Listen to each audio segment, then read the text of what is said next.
Assalamualaikum warahmatullahi wabarakatuh. Perkenalkan, nama saya Nilu Putu Feni Sri Lestari dengan NIM 2022610007. Di sini saya akan menjelaskan 2 poin penting. Yang pertama yaitu menjelaskan 4 teori yang telah dijelaskan oleh Pak dosen. Yang pertama yaitu teori empirisme. Teori ini dipengaruhi dari faktor bakat atau potensi bawaan dalam proses pendidikan. Maka teori ini menekankan pentingnya pengalaman lingkungan dan pendidikan dalam proses perkembangan anak. Yang kedua yaitu teori nativisme, meyakini bahwa proses perkembangan manusia ditentukan oleh adanya faktor-faktor bawaan sejak lahir.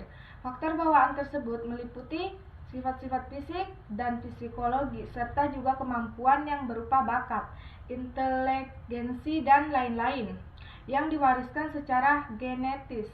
Yang ketiga, teori naturalisme adalah teori yang dipengaruhi oleh kelahiran dengan baik dan sama dengan yang lain. Yang keempat yaitu teori konvergensi, bisa dibilang merupakan gabungan dari teori nativisme dan empirisme. Teori ini menggabungkan unsur bakat dan lingkungan atau pendidikan. Kedua unsur tersebut dinilai saling memiliki pengaruh dalam proses perkembangan anak.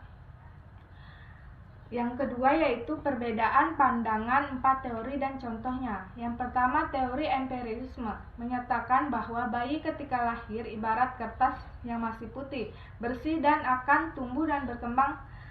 Seorang anak sangat tergantung pengaruh dari luar yang datang. Contohnya yaitu perilaku seorang anak didasarkan pada pengalaman serta pengamatannya terhadap lingkungan sekitar.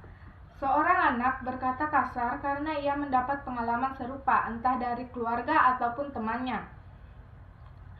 Yang kedua, teori nativisme mengatakan bahwa manusia akan berkembang seperti apa yang sangat tergantung dari pembawaannya.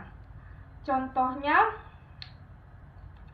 jika kedua orang tua anak itu seorang yang pandai, maka anaknya akan memiliki bawaan sebagai seseorang yang pandai pula. Faktor kemampuan anak yaitu faktor yang menjadikan seorang anak dapat mengembangkan potensi yang ada di dalam dirinya. Yang ketiga, teori naturalisme berpendapat bahwa pada hakikatnya semua anak atau manusia sejak lahir adalah baik.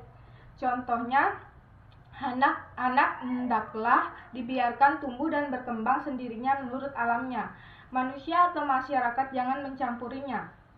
Yang keempat, teori konvergensi berpendapat bahwa pembawaan dan lingkungan keduanya menentukan perkembangan anak. Teori ini memadukan antara pembawaan sejak lahir dengan pengaruh lingkungan. Diistilahkan dengan faktor dasar dan faktor ajar. Contohnya, anak dalam tahun pertama belajar mengoceh, baru kemudian bercakap-cakap. Bakat itu telah ada dan dia meniru suara-suara dari ibunya dan orang sekeliling. Ia mendengar dan meniru kata-kata yang diucapkan kepadanya. Baik, itulah tadi penjelasan dari saya. Kurang dan lebihnya mohon dimaafkan. Saya akhiri dengan ucapan wassalamualaikum warahmatullahi wabarakatuh.